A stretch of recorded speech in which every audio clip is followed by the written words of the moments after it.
Ladies and gentlemen, good day and welcome to the Meesho Q3 FY26 earnings conference call hosted by Kotak Securities. As a reminder, all participant lines will be in the listen-only mode, and there will be an opportunity for you to ask questions after the presentation concludes. Should you need assistance during this conference, please signal an operator by pressing star and then zero on your touchtone phone. Please note that this conference is being recorded. I now hand the conference over to Ms. Garima Mishra from Kotak Securities. Thank you, and over to you, ma'am. Thank you, Darwin. Good evening, everyone. It is indeed a great pleasure to host Meesho's first ever earnings call after its listing. Joining us today to discuss earnings for the third quarter and 9 months ended 31 December 2025 are Vidit Atre, Chairman, Managing Director and Chief Executive Officer, Sanjeev Kumar, Whole-Time Director and Chief Technology Officer, Dhiresh Bansal, Chief Financial Officer, and Karthik Chandrasekhar, Head Corporate Development and Investor Relations. Investors and analysts are encouraged to review the shareholders' letter available on Meesho's Investor Relations website. Management will use this call to focus on questions beyond the uploaded content already covered in the shareholders' letter. Before we begin, I'd like to remind you that certain statements made on this call may be forward-looking in nature and should be viewed in conjunction with the risk factors disclosed in the company's filings. With that, I'll now hand the call over to Vidit for his opening comments.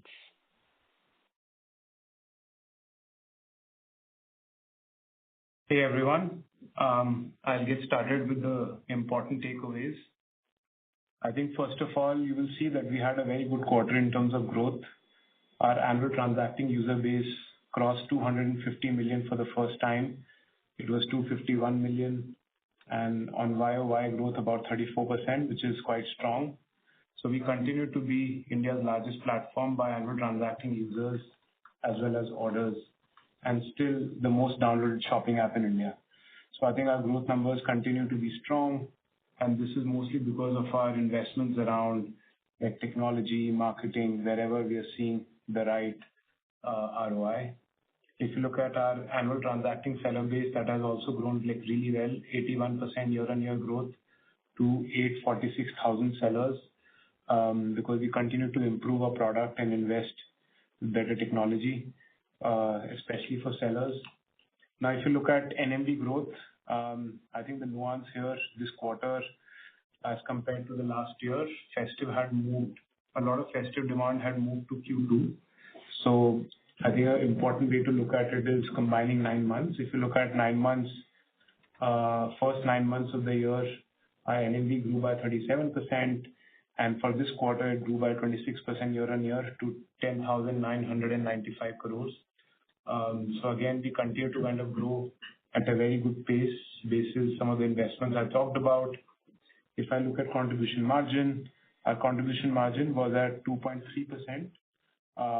And again, here we have talked about earlier, some of these investments have come because of Valmo scale up in a very short period after one of our partners ceased to be in business, and there was some bit of third-party logistics consolidation. We had to scale up some capacity in Valmo at a very fast pace, which came at some cost. This should basically go away in the next 2 quarters. We have also mentioned the timeline that some of our margin numbers will converge back to where we were in first quarter of FY26 in the next 2 quarters.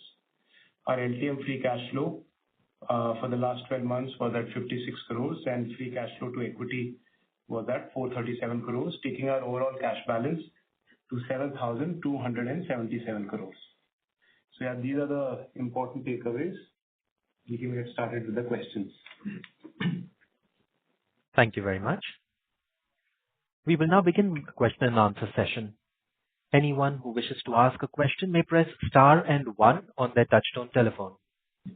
If you wish to remove yourself from the question queue, you may press star and 2. Participants are requested to please use handsets while asking a question. We also request that you please limit yourselves to 3 questions only. You may rejoin the queue if you have any further questions. Ladies and gentlemen, we will now wait for a moment while the question queue assembles.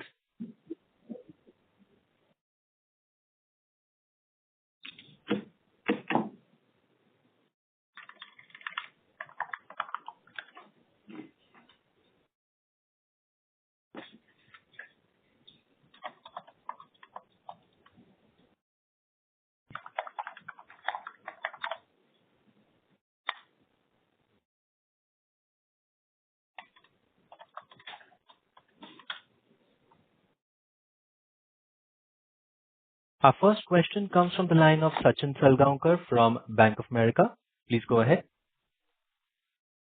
Hi, Vidit and team. Congrats on continued good set of numbers. I have three questions. First question is on logistics and what you mentioned in shareholder letter about optimization of logistics costs. So question out here is, how should that change your outsourcing mix? I think the last reported number was around 62 to 65%. And because of the change in mix, should we see an increase in cost or decrease in cost?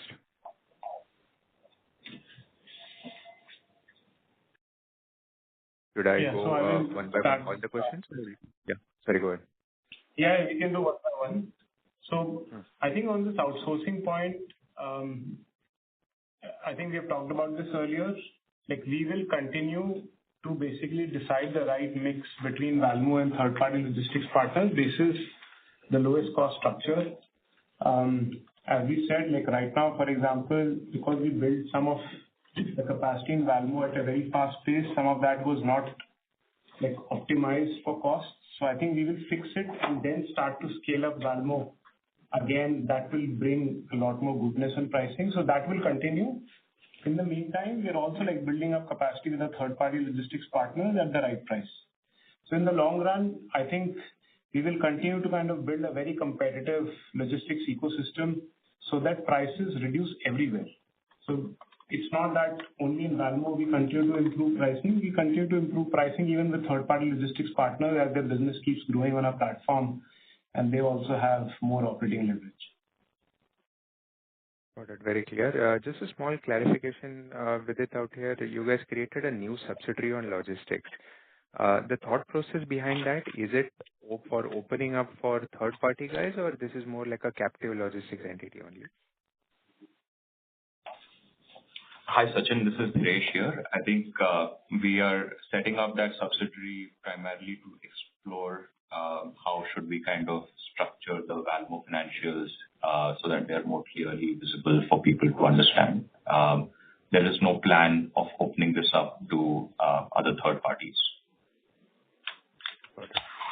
My second question is on your margin uptake, where you guys said that for the next couple of quarters, the margin will improve. So just wanted to double click on the drivers for the margin improvement. Is it mainly because of the logistics investments pulling down, or the investments what you guys are making in terms of onboarding new set of users, even that will slow down? I think it will be both. It will be both and not just these two. I think we'll get a lot of operating leverage on all our investments. So last 2 years, you saw that we invested like aggressively to increase our growth rates. So those investments came in more marketing, came in people, technology investments going up. So again, you will start to see operating leverage on that. That should contribute to margin improvement, as well as we, like, for example, continue to kind of scale our logistics business going forward and make it more optimized. I think that will also lead to improvement in margin. So it will basically be across the board. And is it fair to say that your absolute adjusted EBITDA losses have peaked in this quarter, and going ahead, these numbers should decline? Yes. So I think going forward, all these numbers on bottom line peaked in this quarter, and as I said, in the next 2 quarters, you should start to see them come back to where they were at the beginning of this year. Okay. And my last question is on ad revenues. Would be great to get some color in terms of how it has improved in the quarter. And from a 2 to 3 year point of view, how should this scale up? And a related question is, how is your ad engine different from that of other e-commerce peers in India? So right now we are not sharing specific ad numbers, but in terms of inputs, we continue to see a lot of progress happening on that product. Every quarter, larger base of sellers, larger base of products are coming on ads, and they're also seeing much better ROI on their money. So I think at the right time, we will come out with more details there. I think when we talk about steady state, we have in general shared that like 5.5 to 6% is something that a lot of value commerce platforms globally kind of at least get to, and we also believe we should get there. So I think that's what we're going after. Now, if you look at the differentiation of our product as compared to other platforms, most of the platforms, because they have branded sellers, tend to focus a lot more on keywords and stuff like that. Whereas most of our sellers, these are some of the smallest to medium-sized sellers, may not have known brands. So they're very, very sensitive to return on ad spends, right? Because they want to make money on every single order in the right way. And hence our product has been built out that smallest to the largest sellers with very small budgets, not knowing what keyword to target, should be able to use a simple product and get to the kind of return on ad spends that they want. And because again, you want to abstract out all the complexity away from the seller, we have built quite sophisticated systems that now use AI to do the right targeting and get the right ROI for these sellers. So I think that's the big difference. Perfect. Thanks so much and all the best for future. Thank you. Our next question comes from the line of Gaurav Rateria from Morgan Stanley. Please go ahead. Hi, thanks for taking my question. My first question is on logistics cost optimization initiative. Is it only going to come from the Valmo related stuff, or will there be any efficiency that will be shared by the 3PL guys on pricing front or other front, which would comprise this margin improvement journey for you? I think it will come from both, but if you look at overall, and I would take maybe a midterm view, next 1 or 2 years, it'll come from everywhere. Because everyone, as their business scales, they have operating leverage, they'll pass it on to us. Some bit of that will happen, but the largest share we believe will come from that. Because again, it's a newer network, lots of optimization opportunities. We have talked about there are a lot of opportunities there of automation, of doing much better route optimization. So there, the opportunity of improving margin is much, much more. But everyone, as they continue to scale their business, they will basically realize certain cost, and we will also, when they pass it back to us in some form, we'll also reward them with more volume. So everyone will continue to get better in the ecosystem. Got it. My second question is on ad monetization. What is the return on ad spend currently we are operating at from seller's point of view, and at what level of return on ad spend you would get to your 5.5, 6% steady range that you talked about? Hi, this is Dinesh here. I think we don't specifically talk about the ROI, but to give you a directional sense, over the last 1 year or so, the return on ad spend that we're providing to our sellers has increased by almost 50% or more. And we continue to be on an upward trajectory there, which is leading to better adoption of the ad product as we described earlier. And I think for the 5.5 to 6%, obviously, as we keep on becoming a more and more competitive ad marketplace as well, some of this return on ad spend would get competed away. And that's been the course of the journey for some of the e-commerce peers outside of India as well. So I think that's the way it will directionally progress from here. Got it. And last question is on your cost of customer acquisition. My understanding is that every new 50 million or 100 million that you add on the platform is going to come probably at a higher cost of customer acquisition. So what has been your experience since you kind of accelerated your growth in the annual transacting users? Have you seen your CAC moving up compared to the last year? And then if that happens, then how do you manage your payback period? Thank you. So actually, by the way, we see the opposite. And over the last many years, most of our growth, again, you have to go deeper into the country to get the next 50, 100 million people. And you realize that there are not a lot of people who are reaching out to those customers apart from us. Not many products out there, not many platforms target mass India consumer. So it's not that there are a lot of competition there and hence the cost of ads are high. It's more around, do you have the product that basically can convert these people and get the right LTV out of them? And that's what we focus on. How do you make a product which is very intuitive for them, language that they connect with, they see the product that they connect with. So it's a lot of our improvement and growth comes by making a product relevant to someone even in the rural areas and them connecting with that product much easily. The cost of ads generally has not been, actually it has gone down over the last few years. So the most important thing we obviously work on before we go out and scale that user base and make sure that our product is good enough that we can get good enough LTV and hence good ROI for the investment that we do in acquisition. Thank you. All the best. Thank you. Our next question comes from the line of Garima Mishra from Kotak Securities. Please go ahead. Thanks. Because as you keep growing, you will rely on both ATU growth as well as frequency growth, right? Which between the two will be a bigger driver over the next 2-3 years, considering you already have 250 million users on the platform?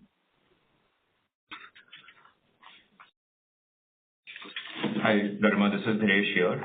So I think if you look at the trend in the last sort of quarter, our sort of ATU base grew by about 34% year-on-year, which is obviously quite high. And that has been the result of all of these efforts that we just kind of highlighted on going deeper into the country and figuring out those use cases for our users which resonate with them. In this initial period, let's say if I look at a 3-4 year kind of horizon, the growth would be faster on the annual transacting users versus frequency. Also because typically the first year of transaction frequency is lower versus as people mature and become habit-formed users of our platform. And then it'll shift towards kind of higher frequency growth over a longer horizon. But I think for the next 1 to 2 years, the growth would come more from kind of addition to annual transacting user base than frequency. Got it. And to understand this frequency pattern a little better, could you give us some sense of how many times a year are your, let's say, top 5% or top 10% consumers transacting? Sure. So I think roughly, if you look at it, the top quartile of our users transact at a frequency of more than 20 times a year. That's kind of the frequency that we see. And the typical correlation of who these customers are people who have spent long enough time on the platform. So as the cohorts keep maturing, people keep on adding to their frequency of transactions. Understood. And last question from me really is on the product profile on the platform, right? You have slowly diversified away from apparel footwear as a category, added new categories. In that context, what other categories do you think can potentially be big growth drivers for the company? And a related question, what are you doing in Meesho Mall? How large is it? And what value proposition do you think it fulfills? Yes. So I think, again, you rightly picked. What we are doing is to keep expanding categories. We continue to kind of make our platform conducive to different kinds of products.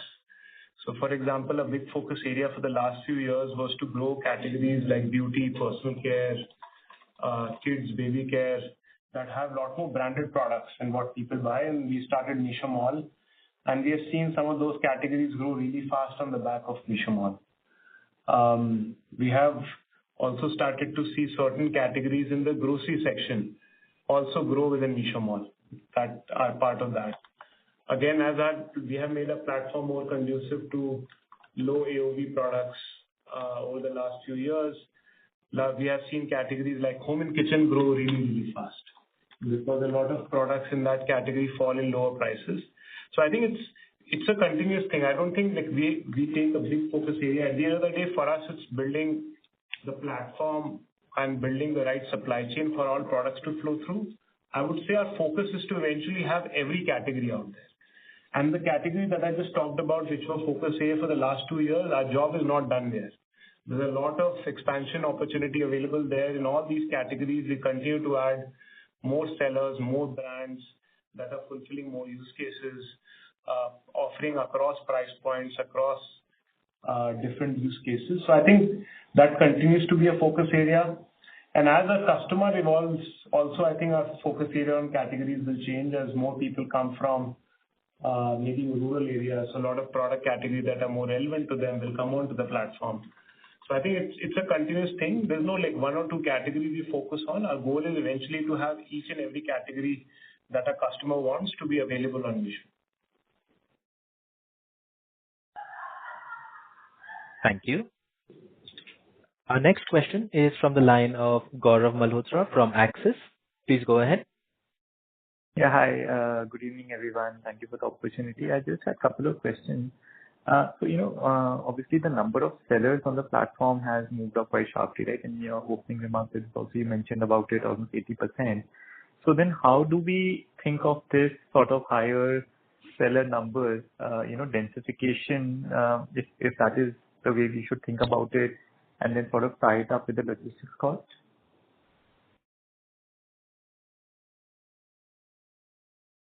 Sure. So I think over the last few quarters, we have been seeing this acceleration in terms of the seller numbers going faster.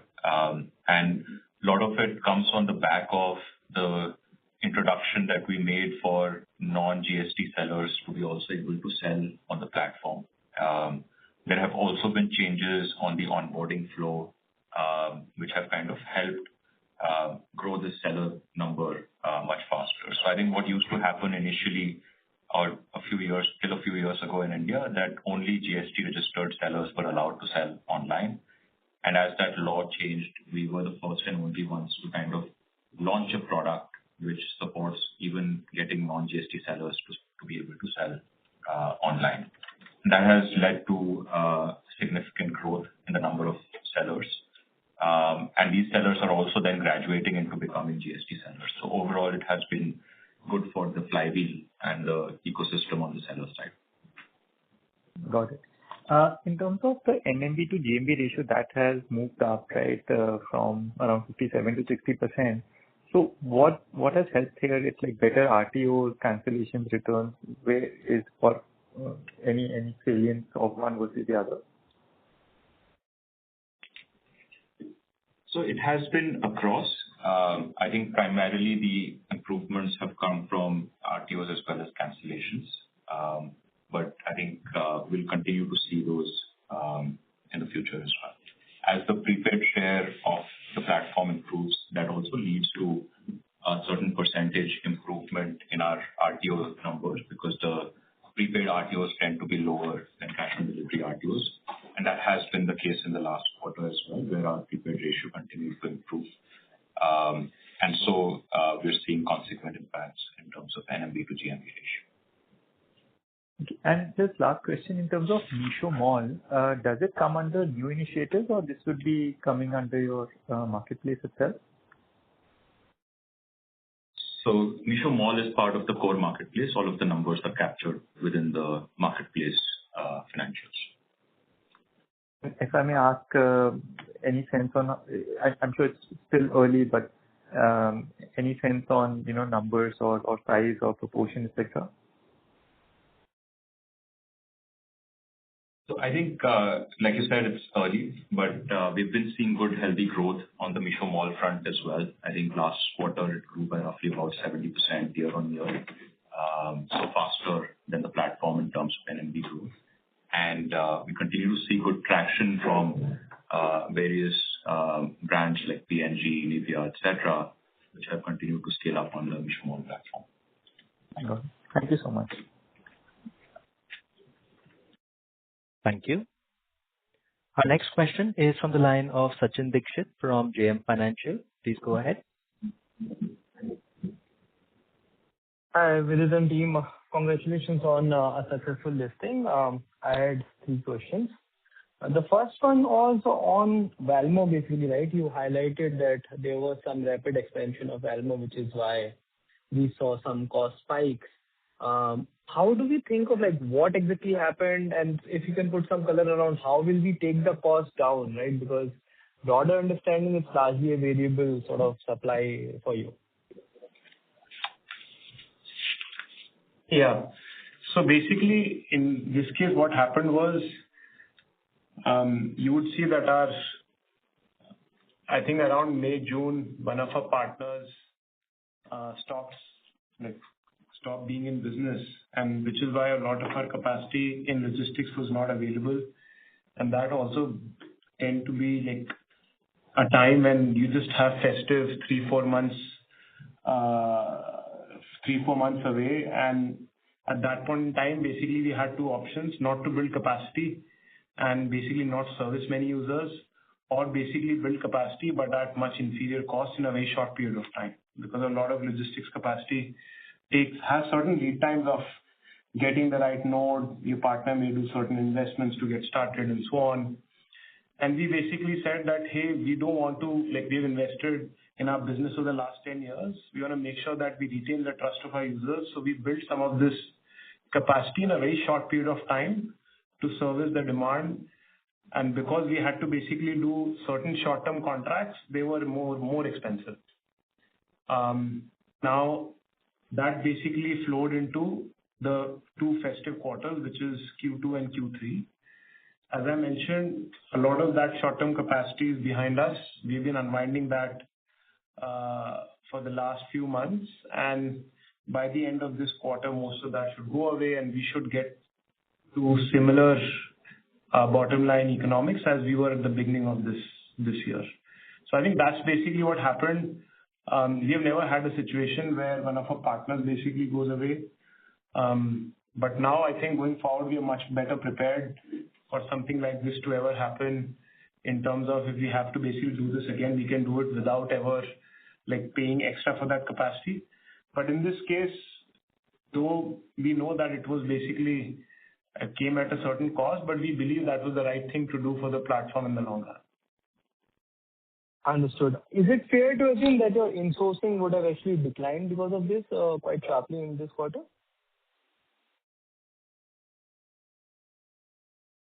Yes, that's right. I think it's declined marginally, but that's the right sort of mix at which the nodes that we operate are operating at, like, the optimal cost, and sort of increasing, efficiencies in those existing nodes. Fair enough. Thanks for that. My second question is in terms of expenses, right? So, in the filing, we see a large other expenses line item. Is it possible for you to break down that between at least the larger ones, things like logistics and fulfillment expense and advertisement maybe? Just a second, Yeah. we'll just check what it is.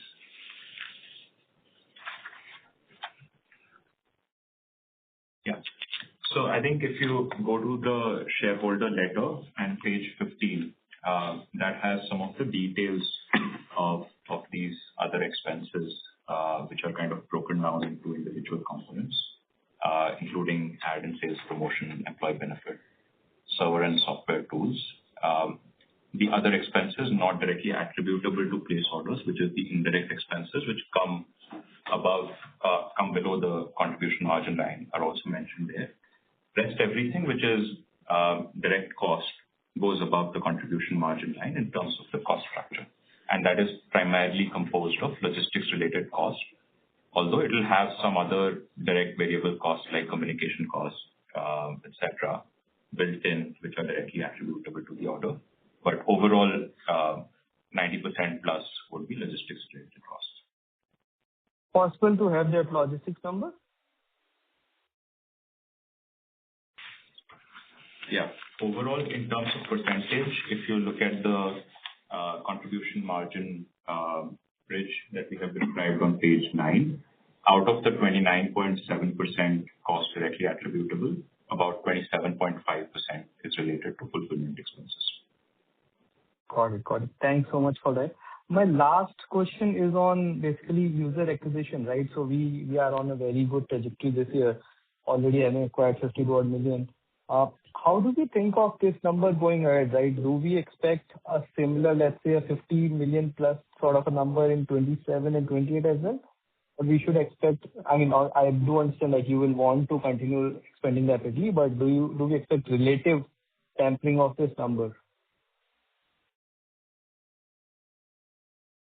So I think it's hard to predict very accurately, but if I kind of think about the trends that we're seeing, our return on investment in terms of ad dollars that we kind of spend leading to new user acquisition continues to be fairly healthy.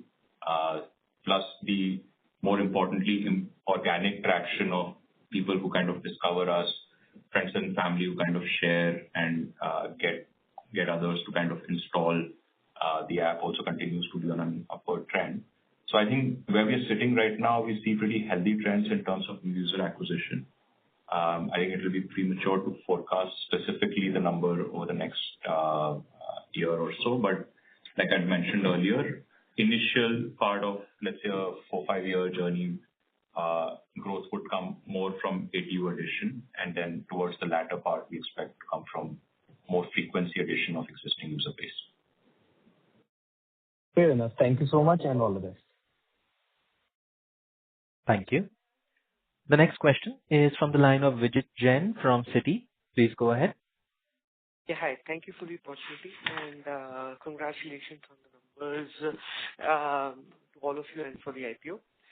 My first question is, if I look at, platforms outside India like Temu, etc., they have user bases, significant user bases across income curves, right? For you guys, do you think there is a path towards that where, say the top 5-10% households in the country also use you more extensively than they do now? That's my first question. So I think even now we have a good share of our business come from like tier 1 cities. So if you look at the top 6 cities, would be close to like 25 million.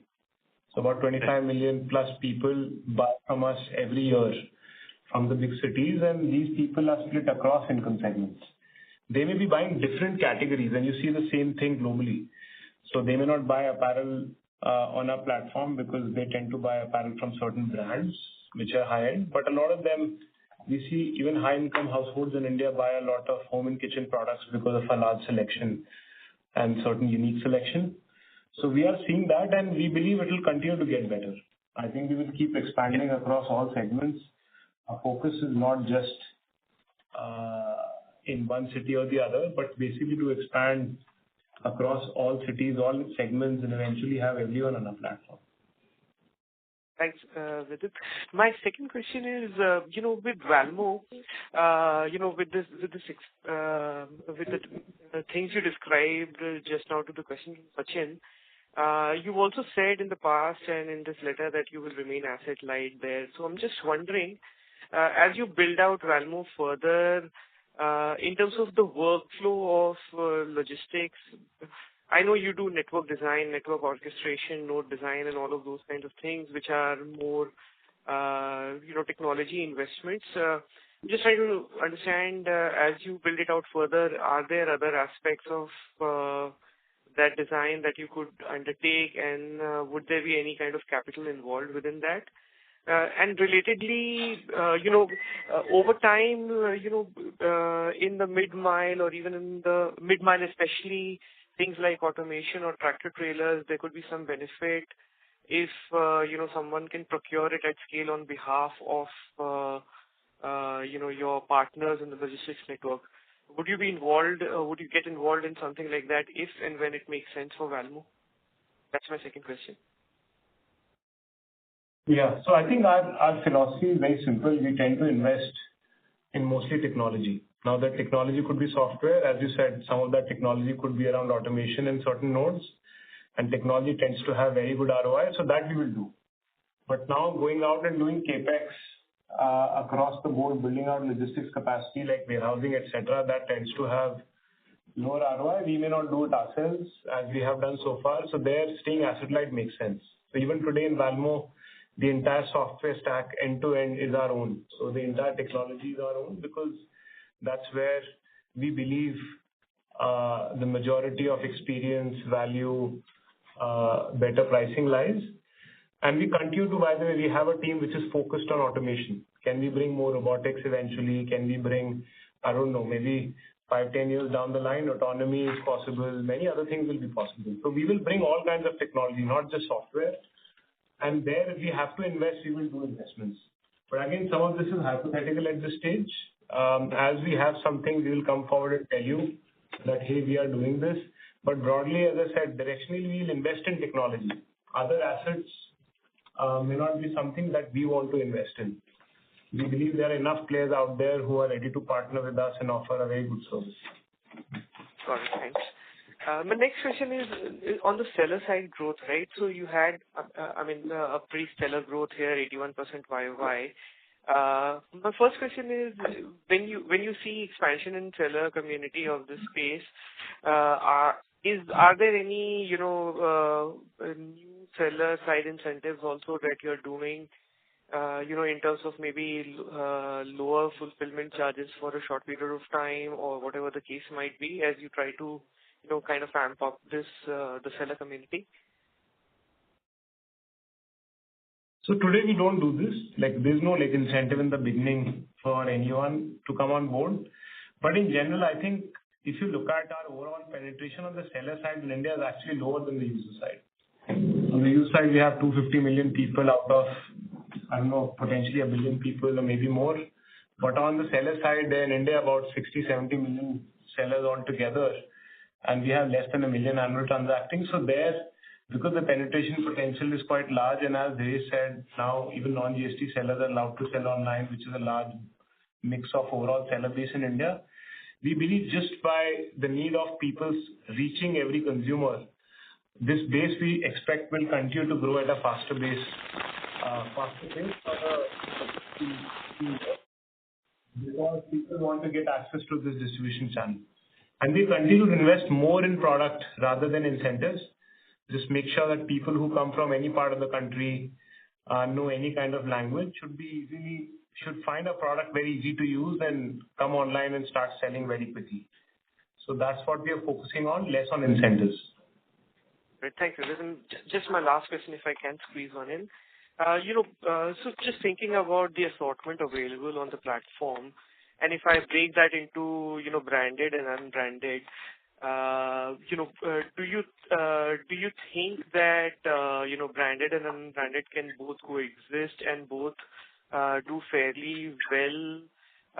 And in that context, could you partner more effectively with branded manufacturers as well going forward? I'm just trying to understand if that category of assortment you think can do equally as well on the platform, or if there's anything that kind of makes these two things not coexist that well.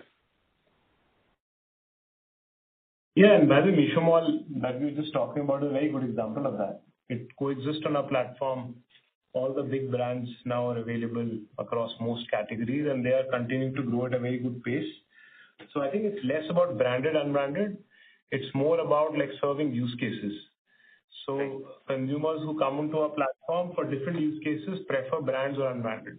As I said, for personal care, people even very deep into the country prefer brands all the time because they don't want to put something on their face that they don't know. But in many other categories like apparel, women apparel, even in big cities, you see a lot of people because they care about more variety. They tend to buy from all kinds of sellers. So I think its coexistence is not a question. Meesho Mall continues to grow at a very, very good pace. More brands come on board. They tell us that they're able to reach an audience for the first time that they could not before. So we will keep investing on both. We look at this as a problem of serving every single use case that our customers have across all price points and categories. Thank you so much. Those were my questions, and best of luck to you guys. Thank you. The next question is from the line of Aditya Suresh from Macquarie. Please go ahead. Yeah, thank you, and congratulations on the listing. So 3 questions all around logistics. The first one is just on an absolute rupee per order basis, can you talk through the movements in your logistics cost this quarter versus last? And are there any kind of accounting impacts there for us to work through or kind of adjust for? Sure. So I think directionally, Aditya, there was, and I think we mentioned it in the RHP subsequently as well. There was a treatment change for some of our last mile costs related to Valmo, which were part of, which were between the periods April 25 till September 25, were not part of either the revenue or the cost. And then subsequently, we had kind of brought them into the revenue as well as the cost, basis the GST law change that had kind of happened. So on a QOQ basis for the October, November, December quarter, you would see that increment sort of come in both revenue as well as cost. On a YOY basis, this was the same treatment that we had last year as well. So no change in terms of YOY trends, but on QOQ trends, you will see this difference kind of be there. Thank you. The second piece was around your delivery times, right? So like going back to the DRHP again, I understand that I think the average delivery times was anywhere between, say, 5 to 7 days. Is there any kind of desire or thrust towards moving this down more towards, say, 1 to 2 days, or are you happy with the current kind of pace of delivery? I guess what I'm trying to get at is, are we servicing a completely unique, different use case compared to what some of the other logistics players or e-commerce players are catering to? Yes. So I think I'll take that question. So I think what's happening is, as a platform is getting diversified both on user and seller side, now we have sellers across the country and users across the country. So on average, basically that means is our network continues to get more and more complex. A lot of consumers in like one city could be buying from a very remote part of the country, and the seller will ship from there and reach here and vice versa. So I think in general, if nothing else changes, our speed should slow down because we are serving more hinterland and more products are being picked from smaller places. What we have done is we have ensured that the speed stays in the same area. I think 1 to 2 days, unless people do, for example, warehousing close to the customer, which many platforms do, you cannot do. I don't think it's possible in a marketplace format. So that's not a goal that we take. Our goal is obviously to be better than the last year, and we do that as our network gets stronger, better, more density as our business keeps growing. But our aspiration is not to be the fastest, because we want to give access to the best products, best quality products, best price products to people, and to have that last selection, people end up buying from sellers anywhere in the country. Thanks. And the final question I had was on, it's a bit of a philosophical question, but how are you thinking about logistics, right? In terms of, let's say, kind of we invest in Valmo and kind of it settles, we play this out, let's say, over the next, say, 12 months. Any savings in logistics costs or efficiency gains, should we think about this as, how you think about pricing logistics, right? Should we think about this as a 2 to 3% spread on your actual cost, or are you thinking about kind of keeping the gains and we see margin expansion? Just if you can like talk through kind of philosophically how you all think about logistics versus what you report as contribution margin. Yeah. So I think philosophically, this is Dinesh here, we tend to keep the logistics margin in a certain range. Now, obviously, last couple of quarters were different, but if you look at the historical trajectory as well as what we intend to do going forward, we keep the logistics margin in a certain trajectory, which is about 2.5% of NMV from a contribution perspective. And anything we gain in terms of efficiencies, we have historically and expect to pass on in the future as well. So most of the contribution margin growth that we expect in the future would come from monetization through other forms like ads and other services, value-added services that we provide to our sellers. Great. Thank you. Thank you.